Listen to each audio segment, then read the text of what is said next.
April 1945. A train cuts through Wyoming's endless prairie, carrying 48 German women toward a prisoner of war camp they've been told is temporary.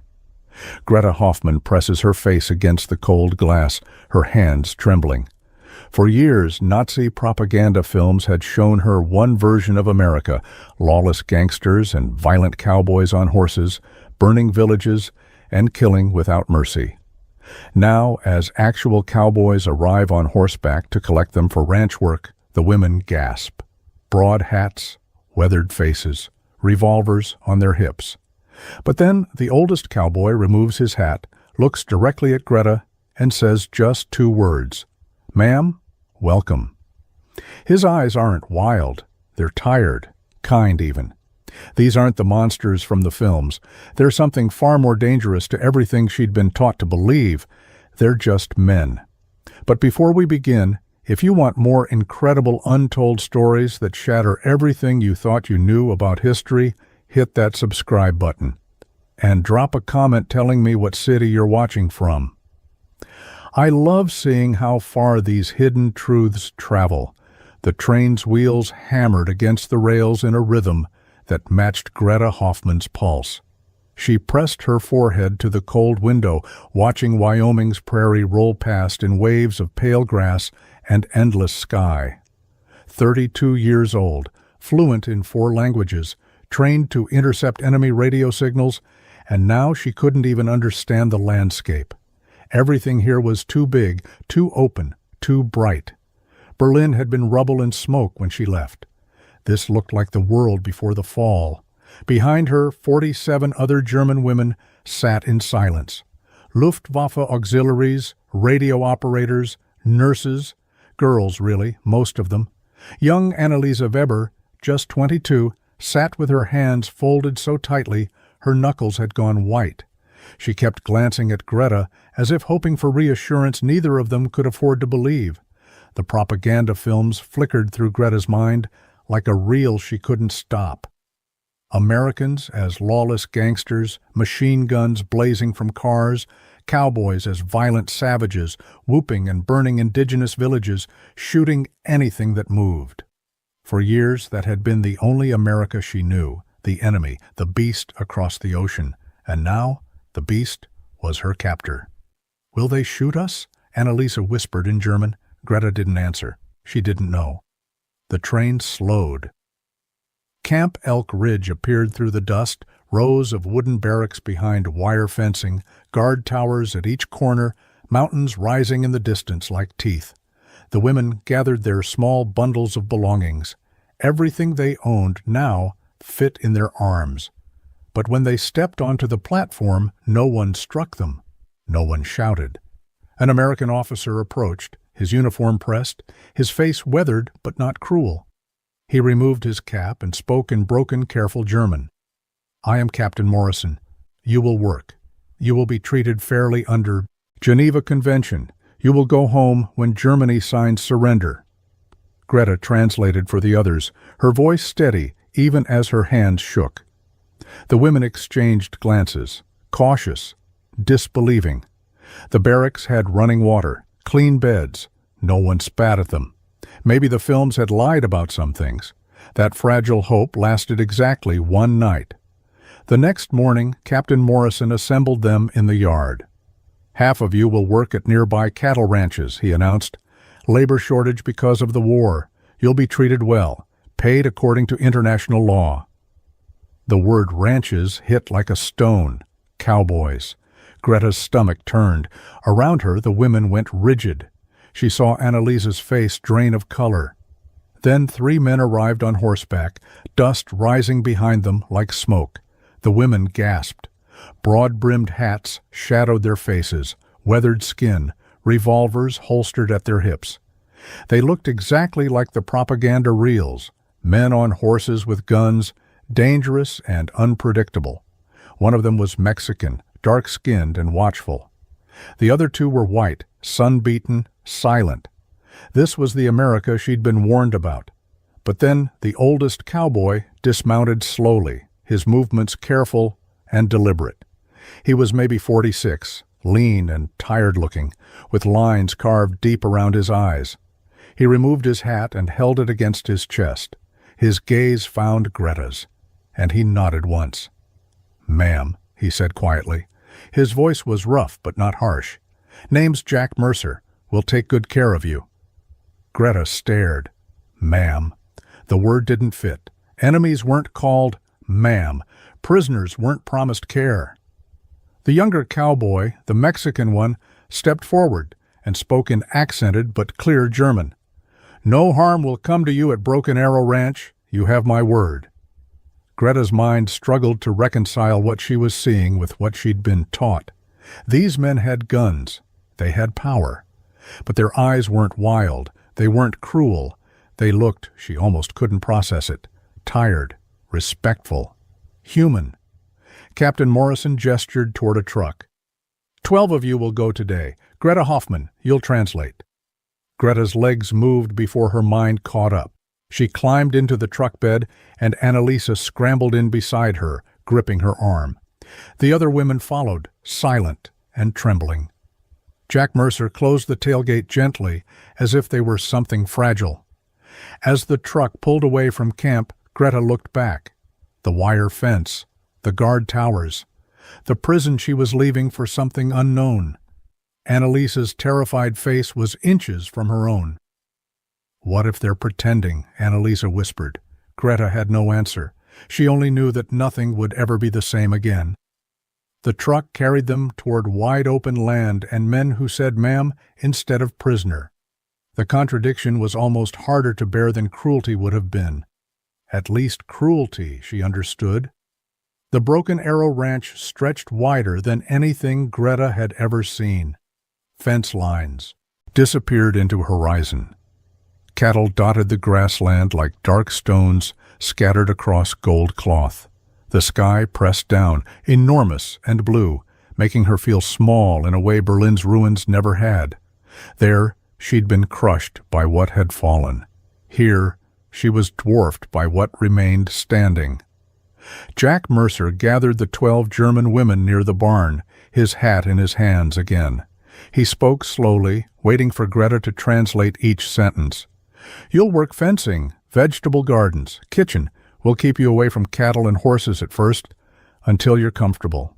Comfortable? The word sounded absurd. Greta translated it anyway. "We work dawn to dusk," Jack continued. "Same as us. Water breaks every 2 hours. You get hurt, you tell me immediately. No exceptions." He paused, his gaze moving across each face. "You're under Geneva Convention protection. Anyone on this ranch disrespects that. They answer to me." The younger cowboy, Sam Delgado, stepped forward. He was maybe 28, his face open and watchful. "I'll show you the gardens first," he said, in his accented German. "Easier work to start." The women followed him in silence, still waiting for the trap to spring. The work was hard. Greta's hands blistered on the hoe handle within an hour. Her back screamed from bending over rows of potatoes and squash. Beside her, Annalise moved like a ghost, flinching every time a shadow crossed her path, but no one struck them, no one shouted. The ranch hands kept their distance, tipping their hats when they passed, saying nothing. By midday, the sun had turned vicious. Greta's lips cracked. Her vision swam. Then Sam appeared with a bucket of water and metal cups. "Break time," he said simply, setting it down. "Sit in the shade." The women stared at the bucket as if it might vanish. When no one moved, Greta stepped forward and took a cup. The water was cold, clean, real. She drank, and the others followed. That afternoon, Annalisa stumbled under the weight of 2 water buckets, her thin arms shaking. She hit the ground hard, buckets clanging, water soaking into the dirt. She curled into herself immediately, arms over her head, waiting for the blow. It didn't come. Sam walked over, bent down, and simply picked up 1 bucket. "Too heavy for 1 person," he said in Spanish-inflected English, then repeated it in broken German. He handed her the lighter bucket and carried the full one himself toward the kitchen. Annalisa stood frozen, staring after him. Greta watched her face crack open with confusion. In the camps back home, a mistake like that meant punishment. Here, it meant help. That evening, Jack gathered them near the bunkhouse before they returned to camp. He pulled out a ledger and opened it carefully. Geneva Convention says prisoners of war get paid for labor, 80 cents per day. It's recorded here. He pointed to neat columns of names and numbers. You'll get it when you go home. Greta translated, her voice faltering. The women murmured in disbelief. Paid, as if their work had value, as if they were people, not just enemies. Why? Greta asked in halting English, the question escaping before she could stop it. Jack looked at her for a long moment. Because it's the law, he said, and because it's right. She didn't know how to respond. In her experience, law and right rarely occupied the same space, but fear still lived in her chest. That night, back in the bunkhouse at Camp Elk Ridge, the women whispered in the dark, "When will the kindness end? What do they really want from us?" Greta lay awake, staring at the wooden ceiling, her mind circling the same impossible question. These Americans watched them like they were dangerous. Maybe they were right, too. She'd worn the Luftwaffe uniform. She'd worked for the regime that had bombed London, that had sent neighbors to camps, that had burned the world. She pulled out the small diary she'd hidden in her coat lining and wrote by moonlight. They treat us fairly. I don't understand it. We are the enemy. We wore the uniform that destroyed cities. Why do they give us water? Why do they say ma'am? I think they watch us because they're afraid of what we represent. Maybe they should be. Maybe I should be afraid of myself. She closed the diary and tucked it under her thin mattress. Outside, Wyoming wind moved through the camp fence, whistling low and lonely. Somewhere out there beyond the wire, Jack Mercer was probably checking on injured animals or mending something broken, doing small, decent things in a world that had forgotten decency. Greta closed her eyes and tried not to hope. Hope was dangerous. Hope could break you worse than cruelty ever could. But the image of Sam picking up Annalise's bucket wouldn't leave her mind. Weeks became months. Spring surrendered to summer, and the work at Broken Arrow Ranch settled into rhythm. Greta's hands grew calloused. Her German began mixing with English phrases she didn't remember learning. The sun turned her pale Berlin skin brown. She was changing, and she wasn't sure if that terrified or relieved her. Jack Mercer taught her the names of birds during water breaks. He'd point to a flash of yellow in the grass. Meadow lark, he'd say slowly. Then a black and white streak across the sky. Magpie. Then a silhouette circling high above. Hawk.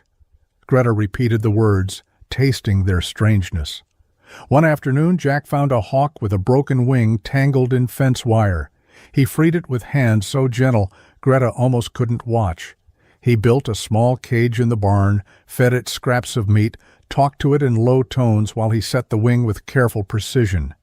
The hawk screamed and thrashed, but Jack never flinched, never grew angry. "Easy now," he murmured. "I know it hurts. I know." Greta stood in the barn doorway watching him tend an enemy that didn't know he was helping. Something in her chest cracked open. Sam Delgado shared his own story one evening while they worked side by side, mending fence. "My father crossed from Mexico in 1910, he said, his voice quiet, running from revolution. People forget cowboys aren't all white. We're just people working the land. Most of us came from somewhere else." He hammered a post into hard ground. "I was born here, but half the town still looks at me like I don't belong." Greta realized with sudden shame that she'd never thought of Americans as people, only as enemies, only as the other side of the war. She'd believed her own propaganda as much as anyone. "I'm sorry," she said in broken English. Sam glanced at her, surprised. "For what?" "For not seeing you, before now." He nodded slowly, understanding more than she'd said. "Yeah, Well, now you do. The letter arrived on a Thursday in late June, Red Cross envelope, battered from crossing an ocean and a continent, Annalise's name in careful script. Her hand shook so badly Greta had to open it for her. Greta read it first, silently, her stomach dropping. Then she read it aloud in German. Annalise's mother had survived the Dresden bombing, but her father was dead, both brothers dead. Her fiancé killed on the Eastern Front. Everyone gone except one woman living in a basement apartment in a city that no longer existed. Annalisa made no sound. She simply folded in half, kneeling in the garden dirt, her body curling around a pain too large to hold. The sobs came later, wrenching and animal. The American Cowboys had been working nearby. They stopped, hats in hands, unsure and awkward. Jack Mercer approached slowly, then did something Greta never expected. He sat down in the dirt beside Annalise, not touching her, not speaking, just present, bearing witness to grief he couldn't fix. Sam stood a few feet away, head bowed. The other ranch hands removed their hats. They stood like that for 10 minutes, maybe more, while Annalise wept and Jack sat silent vigil beside her. That night, the German women gathered around Annalise in the bunkhouse. Greta held her while she shook. They were all orphans now in different ways. War had taken everyone's family, everyone's home, everyone's future. National borders meant nothing in the face of that kind of loss. But 3 days later, everything shifted again. Dark clouds built on the western horizon like mountains made of smoke. By afternoon, lightning split the sky, and thunder shook the barn walls. The cattle panicked, bellowing and running. Jack appeared at the bunkhouse, his face urgent. "Everyone who can ride, we need you, now. Cattle have to move to higher ground, or they'll drown in the low pasture." Greta had never been on a horse. Neither had most of the German women, but they followed Jack and Sam to the corral anyway, terror and purpose mixing in their chests. Sam taught them in 5 frantic minutes how to mount, how to hold the reins, how to stay seated. "Just follow us," he shouted over the wind. "The horses know what to do." The storm hit like a fist. Rain turned the world gray. Lightning made the horses scream. Greta clung to the saddle horn, her legs shaking, while cattle ran in dark rivers around her. She saw Annalisa ahead, bent low over her horse's neck, helping drive the herd uphill through mud and chaos. Terrifying, exhilarating, purposeful.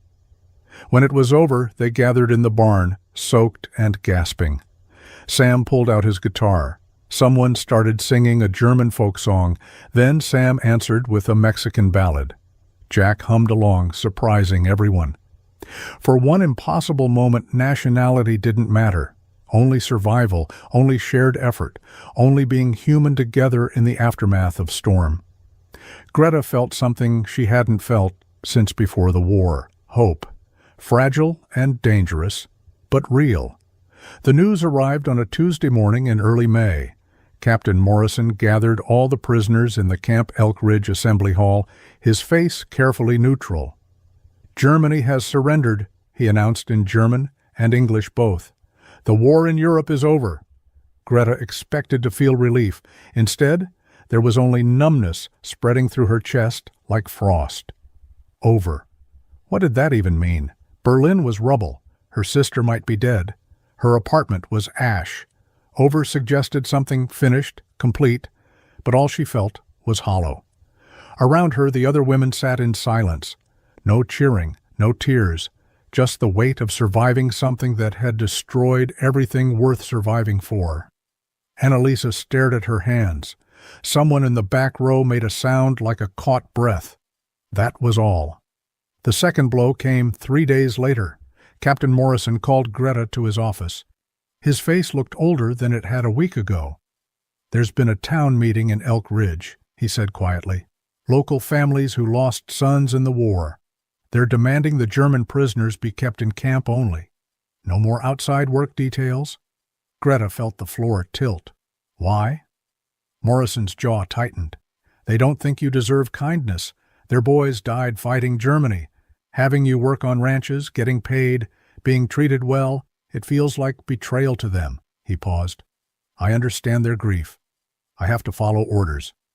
"When?" Greta's voice came out flat. "Immediately. You'll finish this week at Broken Arrow, then return to camp permanently."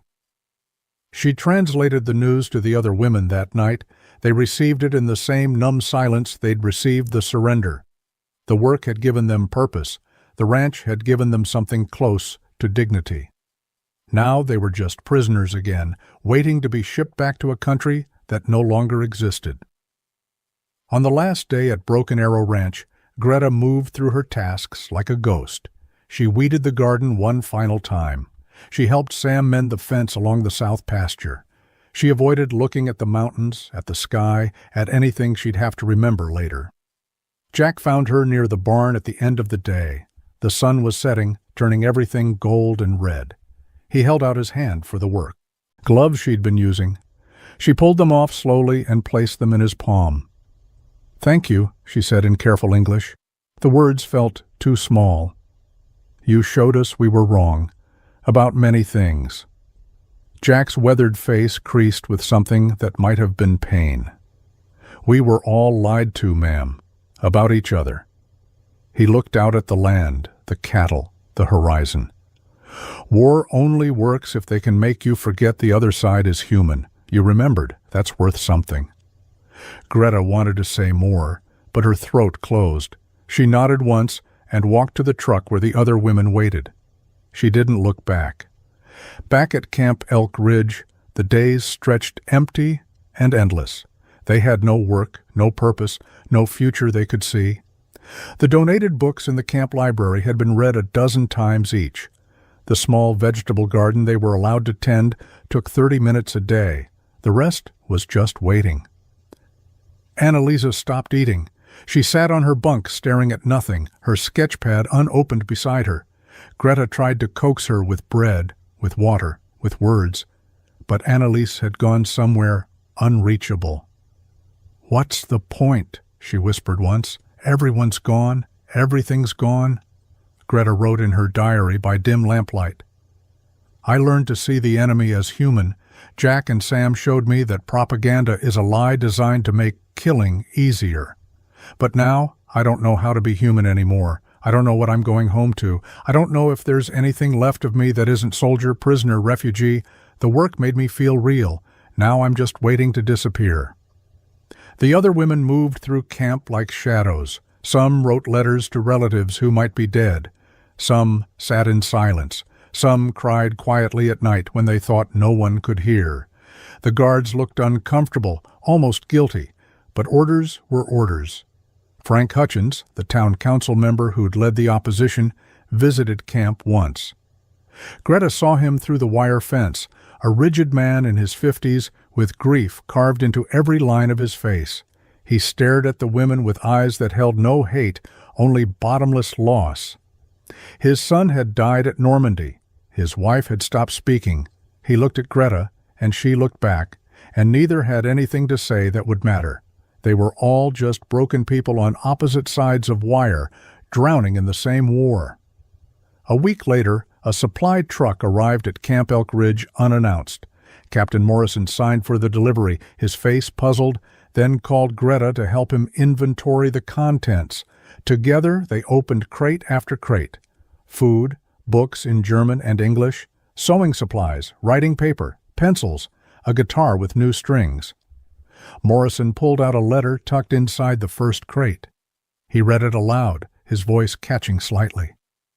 "For the German women at Camp Elk Ridge, Jack Mercer convinced us these supplies were needed. Everyone deserves tools to rebuild their lives." A second letter lay beneath, this one in Jack's deliberate handwriting. Morrison read it slowly, translating the English to German as he went.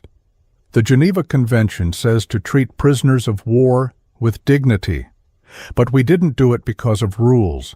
We did it because it was right. These women worked hard at Broken Arrow. They earned respect. When they go home, they'll tell the truth about Americans. That's how you end a war, not with more hate, but with truth. People remember kindness longer than they remember cruelty. Greta pressed her hand against her mouth. Behind her, the other women had gathered. Someone started crying.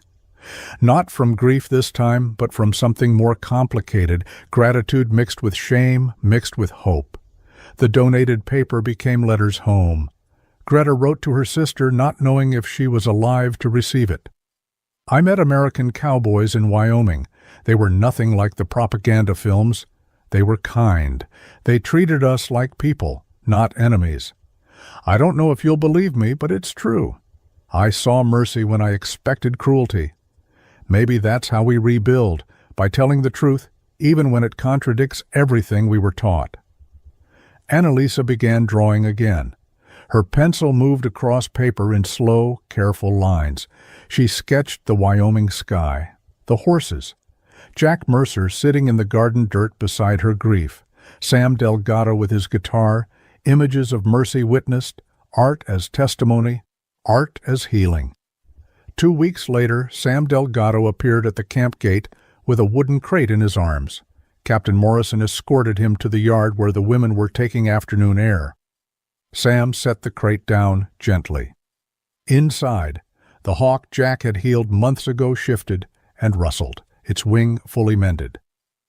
Jack says Annalise should release it, Sam told Morrison in English, then repeated it in halting German. He says she understands captivity. She understands freedom, too.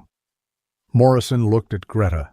She translated for Annalisa, whose eyes went wide. The women gathered around as Morrison arranged permission for Annalise and Greta to step outside the wire, guarded but unchained. On a clear July morning, under impossible blue sky, Jack and Sam waited beyond the fence. Jack held the cage carefully, his weathered hands steady. He looked at Annalise for a long moment, then spoke. Sam translated. You know what it means to be trapped. You know what it costs. But healing comes before flight. Always. Jack handed the cage to Annalise. Her hands shook as she took it. The hawk inside was quiet now, watchful. She knelt in the dirt and opened the small door. For a moment, nothing happened. The hawk sat still, as if freedom itself was too strange to trust. Then it hopped to the opening, paused, and launched into the Wyoming sky with wings spread wide. The women watched it rise, higher and higher, until it was just a dark speck against endless blue. Annalisa's face was wet with tears, but she was smiling. Greta felt something shift in her chest, a loosening, a possibility. Jack tipped his hat to them both. When you get home, you rebuild. Like that hawk, you heal first, then you fly. Sam added quietly, tell them the truth about what you saw here. Not propaganda, not lies, just truth. That's the only weapon that wins after the shooting stops. Greta nodded. She understood now. They weren't just prisoners being released eventually. They were witnesses, carriers of a story that contradicted everything their country had taught them. The story wouldn't be easy to tell. No one would want to hear that the enemy showed mercy. But it was true, and truth was the only foundation solid enough to build on. Months passed before the ships finally came. Processing, paperwork, Red Cross coordination. But when the day arrived and Greta stood in line to board the transport back to Europe, she carried 3 things. Her pay envelope, real money, real dignity, Annalisa's sketches of Wyoming, and a small smooth stone from Broken Arrow Ranch that Jack had pressed into her hand the last day, saying nothing, just a gesture of remembering. Germany was destroyed. The hard years were just beginning, but Greta also knew something else now, propaganda versus reality, lies versus truth. She'd seen which one won, not through war, but through small kindnesses, through cowboys who treated enemies like humans. Annalisa stood beside her at the ship's rail. "Will anyone believe us?" she asked.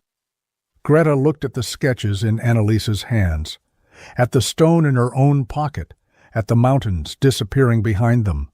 She smiled, small, hard-won, real. "We'll make them believe. We'll tell the truth. That's how we rebuild." The ship pulled away from America. The women watched the land disappear, carrying stories of unexpected mercy home to a broken world that desperately needed them.